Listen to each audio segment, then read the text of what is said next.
Parshas Kisavo. Parsha begins with a description of the mitzvah of Bikurim, the commandment to bring the first fruits to Yerushalayim, to the Beis HaMikdash. And a farmer would go down to his field, and if you would note the ripening of the fruits, and they're specifically of the 7 species that the land was blessed with, the noteworthy species, the Shivas Haminim. So the farmer would mark the first fruits, and then eventually when he harvested that crop, he would take it to the Beis HaMikdash, amidst quite a show, fanfare, singing, decorations, etc. And he would bring them to the Beis HaMikdash, and he would say as follows. The verse says, this is in Perek Chaf Vav, Pasuk Gimel, that's 26:3. Uvasala Kohen Asher Yeh Le'yamei, and you will come to the Kohen, who will be in those days. V'amarta elav, and you'll say to him, Higadati hayom Hashem Elokecha, I declare today to the Lord your God, Kivasi ela artz asher nishba Hashem la'avasinu l'asas lanu, that I have come to the land that the Lord Hashem promised our fathers to give to them. And then the Kohen takes the fruits out of the basket that the farmer brings, and he puts that in front of the altar. And there are further declarations that the farmer makes. So among the opening questions we have is if we pay attention to the phrasing of this declaration, and it is a declaration, it's called Mikra Bikurim. So the Torah says that you state as follows, Higadati hayom Lashem Elokecha, I declare today to the Lord your God. Who's he talking to? He's talking to the Kohen. The Lord your God.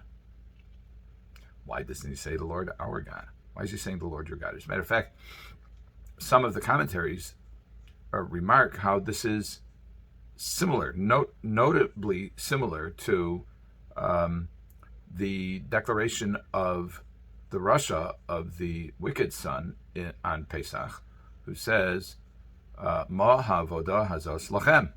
What is this work for you? And by saying for you, he excludes himself from the group.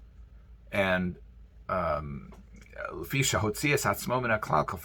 considered to be heresy, to remove himself from the group by not saying this is our work, but this is your work. So why all of a sudden is this shift from, it could have said Hashem Elokeinu, the Lord our God, but it says Hashem Elokecha.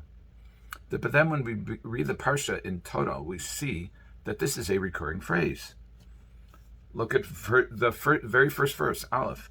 Vayoki savor la'aretz asher, and it will be when you come to the land that Hashem Elokecha nosein lecha nachalav yishtav yoshavta ba, that the Lord your God will have given you, gives you, and you'll dwell in it and you'll sit in it. Asher Hashem Elokecha nosein lach. Again, Hashem Elokecha will be that you will take from the first fruits of the land that you will bring, that will come from your land, that Hashem Elokecha, the Lord your God, gives you. And then we had this other one, declaration to the Kohen. And then we have again, V'hinicho lifnei mizbach Hashem Elokecha, and he'll place it before the altar of Hashem Elokecha. Again, this repetition of the Lord your God. And at the next verse, V'anisav amarta, and you will raise your voice and say, Lifnei Hashem Elokecha, before the Lord your God. And that's the declaration of Bikurim. We won't get into the precise declaration right now, but we will notice that there are others references. Then it says at the very end, V'hinachto lifnei Hashem Elokecha, you will place it before the Lord your God. V'shtachavisa lifnei Hashem Elokecha, and you will bow down before the Lord your God. This is not the standard reference to God. It's not a absolutely rare reference, but it's not the standard reference. Why this clear repetition of this notion? In other words, it's not just a question about the Kohen, but it's a question about this. There's some kind of message that is being broadcast here through the repetition of this somewhat unusual phrase. Now, Reb Zalman Sorotzkin, in his Perush in his commentary on the Torah, called Oznaim LaTorah, says that the phrase, the words Asher Tavi at the beginning, which is And it will be that when you bring, rather you will take from the first fruits that Hashem Elokecha, again, no same lach, gives you, and you place it in a basket. And you'll go to the place that the Lord has designated for His name to dwell. So it says, Kol peri ha'adama asher tavi me'artzecha asher Hashem Elokecha nosen lach. Here, in contrast to the first verse, which talks about the land, ha'aretz asher Hashem Elokecha nosen lach, the land which Hashem, the Lord your God, has given you. Here it's Kol peri ha'adama.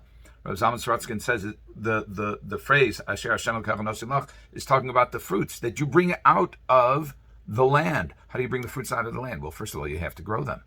So, as he says, B'zeyas apecha, with the sweat of your brow, B'charisha, Zriya, Netiya, Hashka, by plowing and planting and irrigating and all the toil that's involved in growing crops. One might think that someone goes through all of this and brings fruit from little seeds, brings fruit up from the ground, that he would take, it would be understandable that he would take credit for this, that it would be the emphasis on who's responsible for these fruits would be on the farmer.